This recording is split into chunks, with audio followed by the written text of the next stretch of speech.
یہ محرم کے ساتھ کچھ ہمارے تاریخی مسائل بھی، تاریخی واقعات بھی وابستہ ہیں، اور ان تاریخی واقعات کا بھی اس محرم کے اوپر ایک اثر پڑا ہے۔ سب سے پہلا تاریخی حادثہ جو محرم کی شروع میں پیش آیا وہ حضرت سیدنا فاروق اعظم رضی اللہ تعالیٰ عنہ کی شہادت کا۔ حضرت فاروق اعظم رضی اللہ تعالیٰ عنہ جو نبی کریم صلی اللہ علیہ وسلم کے دوسرے خلیفہ، وہ خلیفہ جن کے بارے میں آپ نے فرمایا کہ اگر میرے بعد کوئی نبی ہوتا تو عمر ہوتا، جن کے جنت میں آپ نے محل دیکھا اور آ کر بتایا کہ میں نے تمہارا جنت کے اندر محل دیکھا ہے، جن کے بارے میں صراحت یہ فرمائی کہ عمر فی الجنہ، حضرت عمر جنت میں ہیں، ان کی شہادت جو ہے وہ محرم ہی میں ہوئی تھی، محرم کی ابتدا میں، یکم محرم کو۔ ایک یہودی یا نصرانی تھا یا بنیاد طور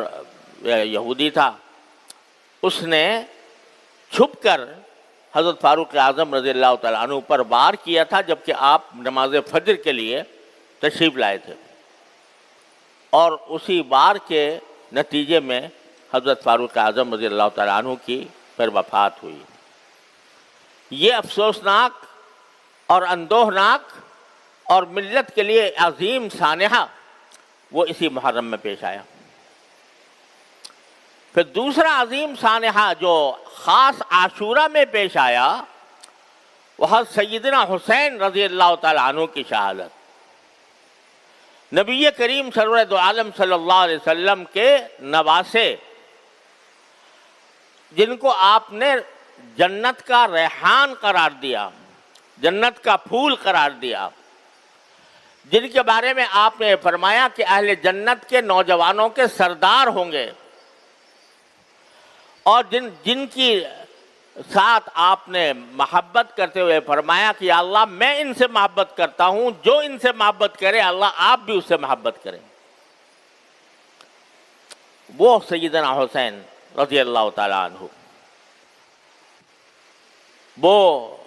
اسی عاشورہ کے دن ظالمانہ طور پر ان کو شہید کیا گیا، وہ شہید مظلوم بنے اسی عاشورہ کے دن، اور اس کی وجہ سے یہ بھی ایک فضیلت ہے حضرت حسین رضی اللہ تعالیٰ عنہ کی کہ اللہ تعالیٰ نے ان کی شہادت کے لیے عاشورہ کا دن منتخب فرمایا، جو ایک مبارک دن تھا۔ بعض لوگ یہ سمجھتے ہیں کہ عاشورہ کی جو فضیلت ہے یا اس کا جو تقدس ہے یا اس کی جو اہمیت ہے وہ حضرت سیدنا حسین رضی اللہ تعالیٰ عنہ کی شہادت کی وجہ سے ہے۔ ایسا نہیں ہے، عاشورہ کا تقدس اور احترام تو پہلے سے چلا آتا تھا، رسول کریم صلی اللہ علیہ وسلم نے اس کو بیان فرمایا تھا، لیکن حضرت حسین سیدنا حسین رضی اللہ تعالیٰ عنہ کی یہ فضیلت ہے، ان کے مناقب میں یہ شمار کرنا چاہیے کہ اللہ تعالیٰ نے ان کی شہادت کے لیے ایک ایسا دن مقرر فرمایا یوم عاشورہ کہ اس میں شہادت ہوئی، اور مظلومانہ دو طریقے سے، ایک اس طرح کہ یہ شہر حرام تھا، وہی ان 4 مہینوں میں داخل تھا جن کے بارے میں میں نے عرض کیا کہ قرآن کریم نے ان 4 مہینوں کو حرام قرار دیا ہے۔ جاہلیت میں لوگ جنگ کرتے کرتے رک جاتے تھے اگر یہ مہینہ آ جاتا تھا، تو اس میں جنگ کی گئی ان کے خلاف شہر حرام میں۔ تو ایک ظلم یہ کہ شہر حرام کے تقدس کو پامال کیا گیا، اور شہر حرام کے تقدس کو پامال کرتے ہوئے ان کے خلاف جنگ کی گئی۔ دوسرا یہ کہ ان کو ظالمانہ طور پر شہید کیا گیا۔ روایات میں یہ بات داخل ہے تاریخی روایات سے ثابت ہوتی ہے کہ حضرت حسین رضی اللہ تعالیٰ عنہ اگرچہ اس وقت یزید کی خلافت کو تسلیم نہیں کرتے تھے، اور اس لیے نہیں کرتے تھے کہ ان کے خیال میں یزید اس لائق نہیں تھا کہ وہ اسلامی امت کا سربراہ بنے، اور ان کو کچھ منکرات شرعیہ بھی ان پر ظاہر ہوئے تھے کہ یہ منکرات شرعیہ کا ارتکاب ہو رہا ہے، تو اس کے خلاف حضرت سیدنا حسین رضی اللہ تعالیٰ عنہ نے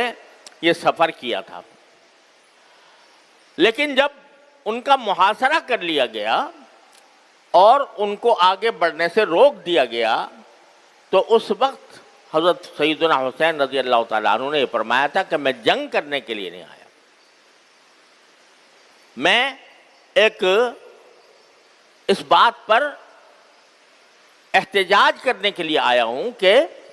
ایک ناجائز حکمران کو حکمران بنا لیا گیا۔ لیکن یہ بھی شریعت کا چونکہ حکم ہے کہ اگر کوئی ناجائز طور پر حکمران بن جائے، اس کا اقتدار قائم ہو جائے، تو پھر اس کو مجبوری کے طور پر قبول کیا جاتا ہے جب تک کہ اس کو ہٹانے کا کوئی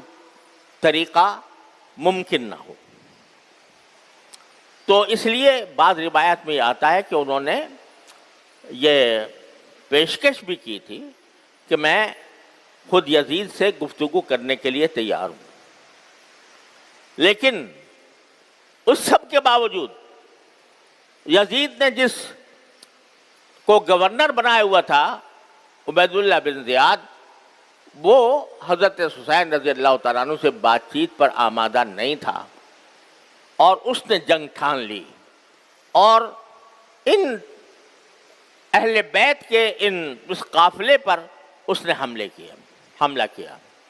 نہ صرف حملہ کیا، دریائے فرات جو قریب بہتا تھا، وہ دریائے فرات کا پانی ساری دنیا کو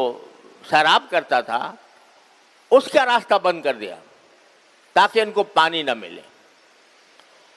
تو یہ ساری ظالمانہ حرکتیں عبید اللہ بن زیاد نے کی، اور پھر یزید نے اس کے اوپر اس کے خلاف کوئی کارروائی بھی نہیں کی۔ اس لیے حضرت حسین رضی اللہ تعالیٰ عنہ کی شہادت مظلومانہ شہادت تھی، ان کے خلاف جو کارروائی تھی وہ ظالمانہ کارروائی تھی، اور اس ظالمانہ کارروائی کی وجہ سے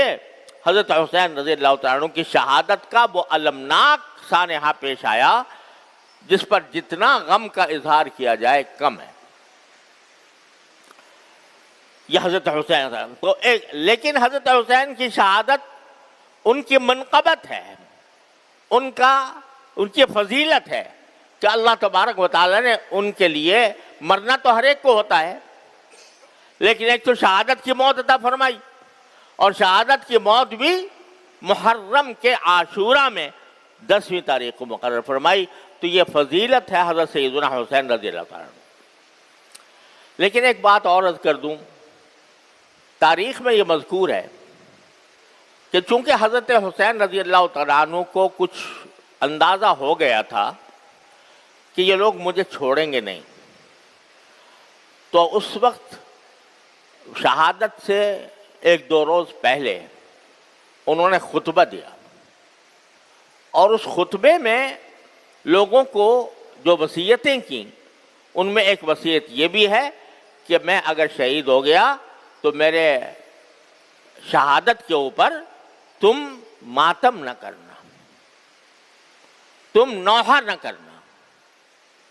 تم میری شہادت کے اوپر، میرے دنیا سے جانے کے اوپر وہ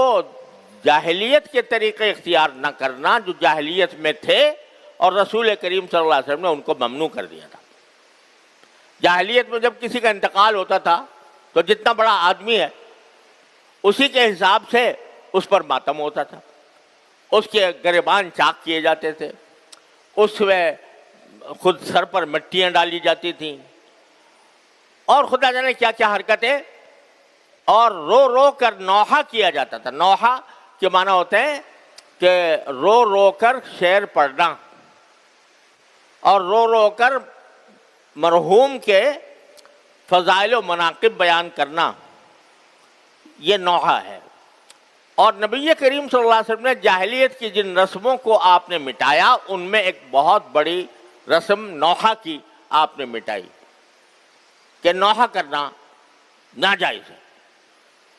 تو یہ خود حضرت حسین رضی اللہ تعالیٰ عنہ خطبے میں یہ فرما رہے، ظاہر ہے کہ نواسے تھے رسول کریم صلی اللہ علیہ وسلم کے، آپ کے جگر گوشے تھے، آپ کی تعلیمات سے کیسے ذرہ برابر وہ انحراف فرما سکتے تھے؟ تو انہوں نے یہ خطبے کے اندر خود یہ وصیتیں فرمائیں۔ افسوس ہے کہ ان کی ساری وصیتوں کو پس پش ڈال کر ایسی رسمیں ایجاد کر لی گئیں کہ جس کے نتیجے میں خود نہ صرف رسول کریم صلی اللہ علیہ وسلم کے ارشادات کی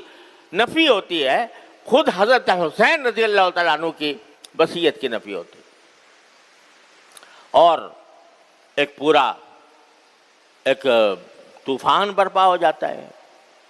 نوحوں کا اور ماتموں کا۔ بہرحال جو لوگ کرتے ہیں وہ جانے، ان کا کام جانے، لیکن مسلمانوں مسلمان اہل سنت ہیں، جو نبی کریم صلی اللہ علیہ وسلم کی سنت کے تابع ہیں، جو حضرت حسین رضی اللہ تعالیٰ عنہ کی وصیتوں کے تابع ہیں، ان کو اس قسم کی مجالس میں جہاں یہ نوحہ ہوتا ہو یا جہاں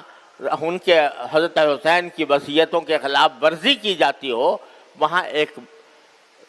متبع سنت مسلمان کا کوئی گزر نہیں ہونا چاہیے، وہاں اس کی شرکت نہ ہونی چاہیے، کیونکہ رسول کریم صلی اللہ علیہ وسلم کا ارشاد ہے کہ جو شخص کسی ایک مجلس میں بیٹھتا ہے، کسی بڑی مجلس میں بیٹھتا ہے، چاہے بیٹھا ہی ہو، دیکھنے کے لیے بیٹھا ہو، تو اس کا شمار اسی مجلس کے لوگوں میں ہوگا۔ لہذا جو کر رہے ہیں وہ اپنے اعمال کے خود جواب دہ ہیں، اور ہمیں ان سے تعرض اس لیے نہیں کرنا کہ ہمیں اس کا حکم نہیں دیا گیا۔ یہ بعض لوگ سمجھتے ہیں کہ یہ جو رسول کریم صلی اللہ علیہ وسلم نے فرمایا کہ اگر کوئی منکر دیکھو تو پہلے اس کو اپنے ہاتھ سے روکنے کی کوشش کرو، اگر ہاتھ سے روکنے کی استطاعت نہ ہو تو زبان سے روکو، زبان سے استطاعت نہ ہو تو دل سے اس کو برا سمجھو۔ تو اس کی تفسیر اصل میں یہ ہے کہ جو صاحب اقتدار ہے، جس کو اقتدار حاصل ہے کسی حصے پر، اس کا یہ فرض ہے کہ اگر وہ اپنے زیر اقتدار علاقے میں کوئی منکر دیکھتا ہے تو اس کو ہاتھ سے روکے، قوت سے روکے۔ مثلا ہمارا تھوڑا بہت اقتدار اس مسجد پر ہے، اس مدرسے پر ہے، یہاں اگر ہم کوئی منکر ہوتا ہوا دیکھیں تو ہمارا فرض ہے کہ اس کو قوت سے روکیں، ہاتھ سے روکیں۔ لیکن جو صاحب اقتدار نہیں، وہ اس کے لیے حکم کیا ہے کہ زبان سے اگر ضرورت ہو زبان سے روکو، اگر زبان کی بھی قدرت نہیں ہے تو پھر دل سے اس کو برا سمجھو۔ لہذا جو لوگ یہ رسمیں بجا لا رہے ہیں، نوحے کی، ماتم کی، جلوسوں کی، تعزیوں کی، جو کر رہے ہیں اس کے وہ اعمال کے خود ذمہ دار ہیں۔ ہم اس بات کے مکلف نہیں ہیں کہ ہاتھ سے جا کر ان کو روکیں یا ان سے لڑیں یا ان سے کوئی جنگ مول لیں یا ان کے اوپر حملے کریں یا ان کے ساتھ کوئی اشتعال انگیز کارروائی کریں۔ ہمارا کام یہ ہے کہ اس کو برا سمجھیں، غلط سمجھیں، لیکن پرامن رہیں۔ تو اس طرح یہ ایک اعتدال کا راستہ ہے جو شریعت نے ہمیں بتایا ہے، اسی اعتدال کے راستے پر قائم رہنے کی ضرورت ہے۔ اللہ تبارک و تعالیٰ اپنے فضل و کرم سے، اپنی رحمت سے ہمیں عاشورہ کی فضیلت کا حقدار بھی بنائے، اور اس کی تقدس اور اس کی برکات سے ہماری زندگیوں کو روشن فرمائے۔ وآخر دعوانا الحمدللہ۔